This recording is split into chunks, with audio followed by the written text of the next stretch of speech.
this is Asal Rezapour. Welcome to Iran, the Untold Story podcast, where I'm joined today by my guest, Asal Rezapour. Asal is a business student from Luxembourg, and she also happens to be my youngest guest in this series. Thank you so much for joining me, Asal. Asal, why don't we kick off by you telling me a little bit about yourself?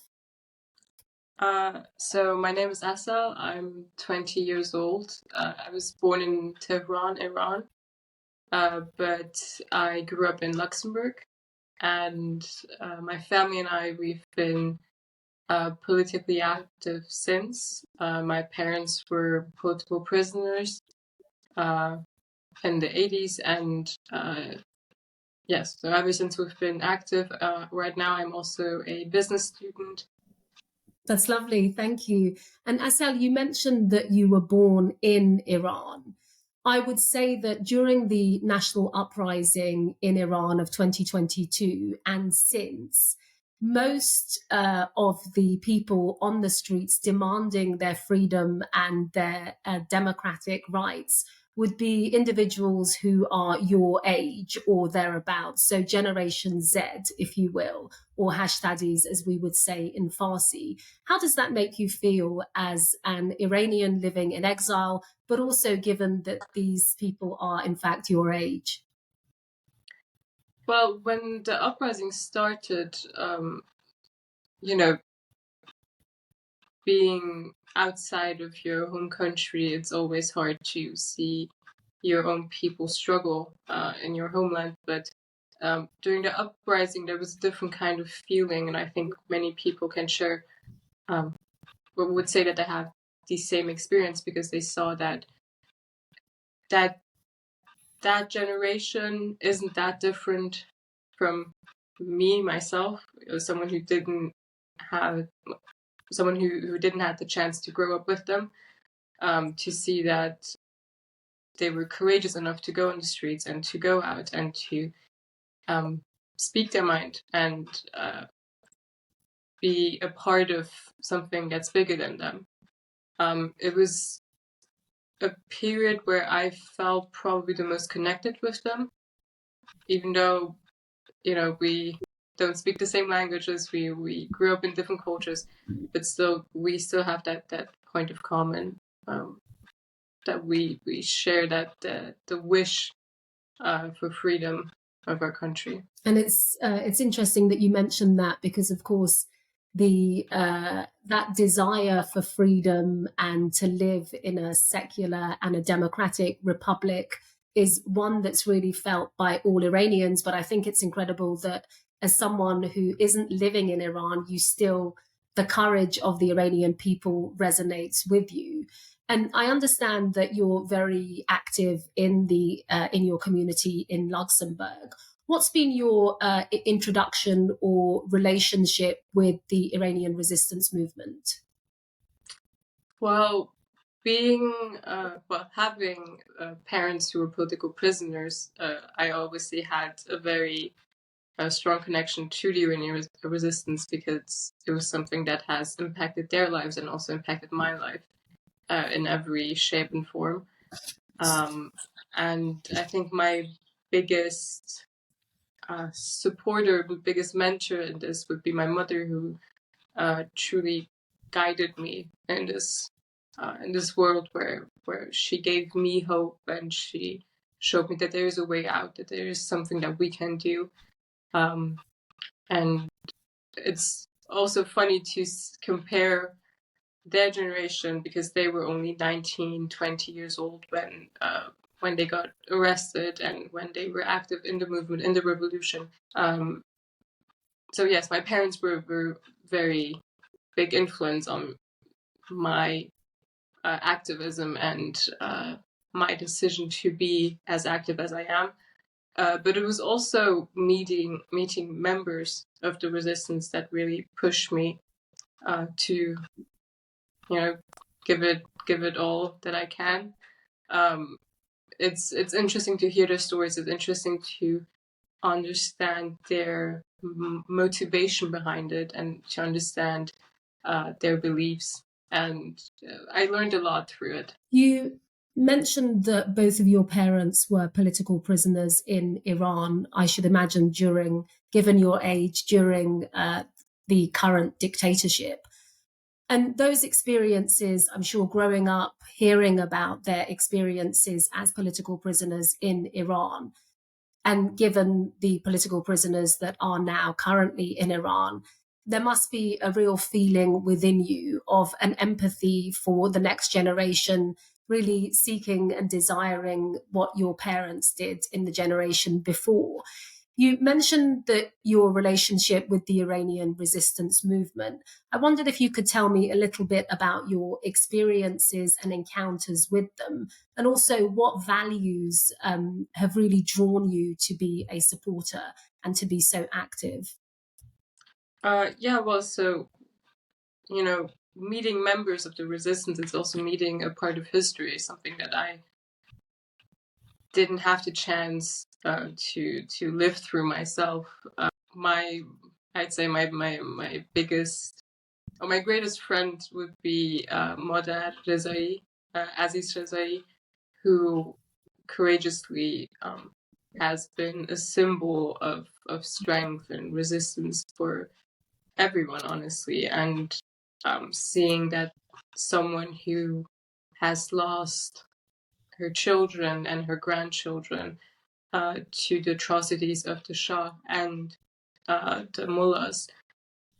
It's a great source of inspiration, and I respect that a lot. But it's a different experience when you get to hear the stories from someone uh, who actually lived through it, and it's not always easy to sit there and listen. And often I felt helpless listening to the stories and the the incredible bravery that they showed through time. But it's quite important to have that kind of connection with people and to realize that there's so much that I can do with the opportunities and everything that I have in my life, what I can give back to those who fought before me and who will fight with me and after me.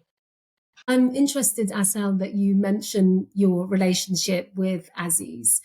You are some 4 generations apart in terms of your age, but it resonates with me that you mention the fact that she is a mother who has experienced such untold trauma and pain, and is part of a family that have fought against 2 successive dictatorships, the dictatorship of Iran's former Shah and the current dictatorship. And does that give you strength, knowing that that relationship is there and you can draw on her experiences and in some ways pick up the baton and continue the fight? I mean, of course it is. It's not only it's not about one person or one relationship that you have with someone. It's about all the kind of conversations that you have with them, and what you can take from them, what you can learn from them. And it's not it's also a way of them guiding us through this, because as someone and many other young people like me who didn't get to experience their home country or didn't get to grow up in Iran, of course it's kind of hard to find a connection. So that little piece of back home, or that little piece that connects us with them, would be those people who've experienced it and who lived through the pain, and that they they are willing enough to share those experiences with us. And I mean, you can do whatever you want with that, but you can also do quite a lot of great with it. I understand that you have perused and engaged yourself with the history of the PMOI, otherwise known as the MEK.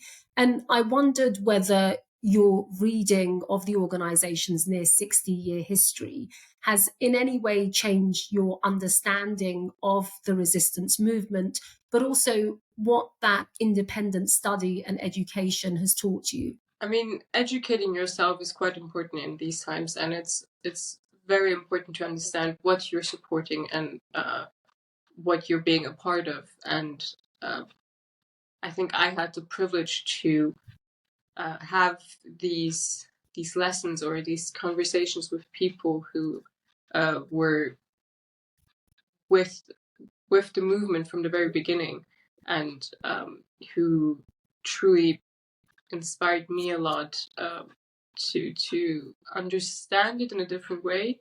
It's also that I learned a lot about the ideology behind the movement, and I think once you come to the realization that the reality or the ideology that they present um, is something that's it's achievable. It's something. It's There's a plan and there's something that you can actually uh, lead towards. And I think once you truly understand the ideology and the movement, there's no way that you cannot be a part of it.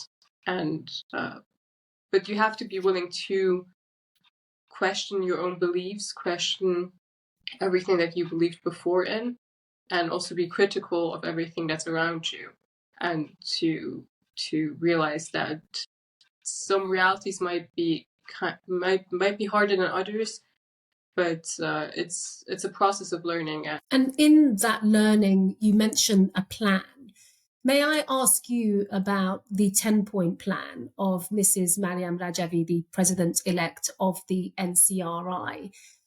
As a student, I'm sure you've learnt and well, not learnt, so to speak, you've read through and perused the 10-point plan. I wondered if you could tell me what your views are with respect to the 10-point plan and how you see that plan and this organization as really a viable alternative and a realistic alternative to the current regime in Iran. Well, I'd say it's quite simple because the 10-point plan of Mrs. Rajavi is a direct answer to the regime's dictatorship. It goes against everything that they stand for, and it proposes a new way of thinking, a new way of living in a democratic society. And I think one can actually see that the 10-point plan is not only something that works within the movement and the resistance, but it's something that works for everyone. And it's something that it's the reality of everyone. Everyone can have a part of it, can be a part of it, and it benefits everyone in the country once it's implemented. And it's a concrete plan that, as I said, it's a direct answer to the regime's dictatorship. I'm glad that you mentioned everyone, because to me, the 10-point plan really, given that our country, Iran, is so diverse in terms of, our ethnic minorities, our religious minorities, our linguistic minorities. To me, the 10-point plan speaks so much to inclusivity and the fact that it is a plan for everyone and for all Iranians. How do you view Mrs. Mariam Rajavi? And what have been any personal encounters that you have had with her over the years? I mean, growing up with the resistance, I always had the encounters with many female members, and I grew up with that view of female leadership, and it definitely changed my view in the outside world, because growing up, there was never a thing, there was never such a thought in my mind that a woman cannot be the leader of something, or a woman is viewed less than a man. So especially with Miss Maya Rajavi, who is such a symbol of resistance and such a symbol of strength for many women and inspiration. I can say that I very proudly can say that I had the chance and privilege to have a few encounters with her, and you, it's kind of hard to describe the feeling that you have when you meet someone who's lived through so much and who's been such a great inspiration to so many. But if I had to describe her in a word, in a single word, it would be she's very human. She's very human. She listens to people. She serves her country. She's very thoughtful, and it's not someone that's not approachable. It's someone who's very kind and human, and she can express herself in a few words, and it truly changes your view on everything. Thank you, Asal. You have also mentioned women in leadership, and also the fact that you grew up understanding that as a woman, nothing was impossible and everything was achievable. I should imagine growing up, you will have heard Madame Rajavi's motto, which is that mitavan va bayad, we can and we must. And do those words have any particular value to you in how you've led your life and the direction that it's taken? And have there ever been any difficulties or challenges that you've been able to surpass by hearing those words in your ear? Well, growing up with the slogan of "We can and we must," it's something that gives you strength every single day. It's I think the meaning behind it. It's not only that there's something that you can do, that you should do, but it's more about believing in yourself that you can do this. You can. It's not maybe not only in the resistance, but in everyday life, every single thing that is seen as an obstacle, that you have the strength, and you have you have the strength to overcome that obstacle. And if you focus on the second part of you, that we can and we must, the must simply means that since I, for myself, since I have these opportunities and these privileges that many people don't have, for example, young women my age that are not seen as a legal person in Iran, who don't have someone who doesn't have any kind of rights in Iran. I have every single freedom that I desire, and but I choose to use that freedom for something greater, and to give back to the people, and to use my opportunities and my privileges to give them a part of it. And it sounds to me, Asal, like you have taken on, given the, as you have mentioned, the immense privileges that come by virtue of the fact that you do live in a democratic society in the free world. I'm impressed that you have seen that as a duty and a responsibility to give back to all of our countrymen and women in Iran who do not have the fortune that we do.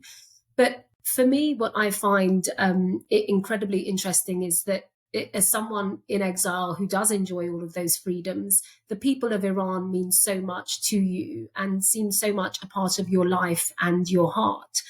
What would be your message to Generation Z, boys and girls, young men and women who are in your age category? What would be your message to them in Iran? I'd say my message for them would be that do not give up, and that you're not alone. You have an entire resistance. You have me. You have countless of other supporters who are truly trying the most, trying to help the most, doing the most to support you in every single way that there's possible, and that there is hope that one day we can be all reunited in Iran, in a free country. But yeah, do not give up. Give up. In a free country, you say, in the not too distant future, we hope. Asal, given the experiences that your family have been through and the fact that both of your parents were political prisoners, the pain and the trauma and the suffering and the self-sacrifice really that they have endured. Given your family has given so much, how do you view or how do you perceive a future free Iran? What does that look like to Asal? Well, for me, it's definitely the opposite of what it is now.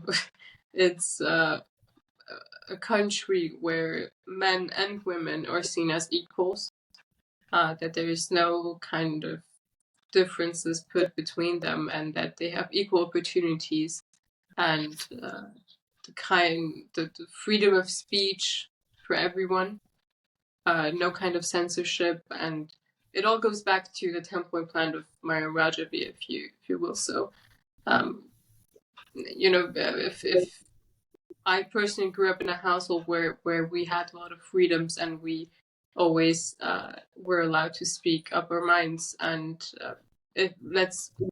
even if it's religion or if it's political opinions, we always had those freedoms. And I truly see that in a future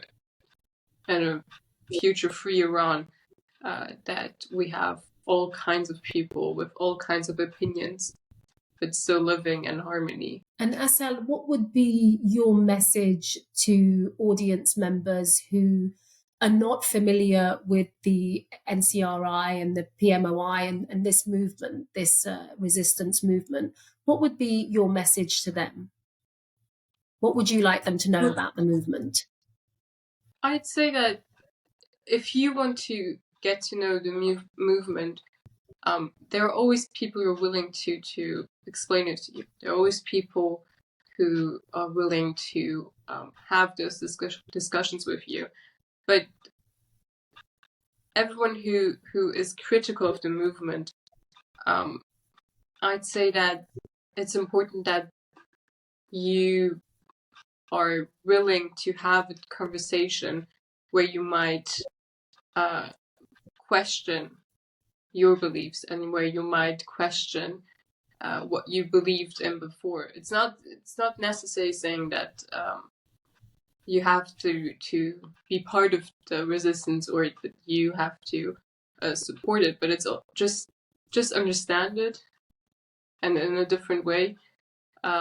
And as you say, it's important, irrespective of one's preconceptions, as you say, ask and come forward, and there is so much to be learnt, as you have done.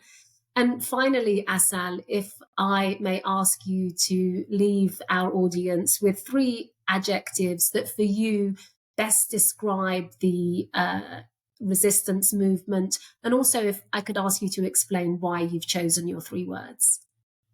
If I had to describe the resistance in 3 words, I'd say resilient, human, and resistance. I'd say that they're resilient because, given their history and given everything that they've been through and every obstacle that they've come, they kept going through every imaginable situation that I don't think that any other movement would have survived any of the obstacles that they were put up with. Human because of my personal experience with them, seeing that they always put others first. They always their first thought is the well-being of others, no matter the kind of person, no matter what kind of situation. They always think of others before. Well, resistance because they've resisted for such a long time. They've overcome the dictatorship of the Shah, and now they are resisting against probably one of the most cruel and the worst kind of dictatorships that we have present in this world. Asal Rezapour, thank you so much for joining me. I've really enjoyed speaking with you, and also thank you for your resilience. Thank you, Azadeh, for the opportunity that I had to exchange with you. Thank you. Thank you.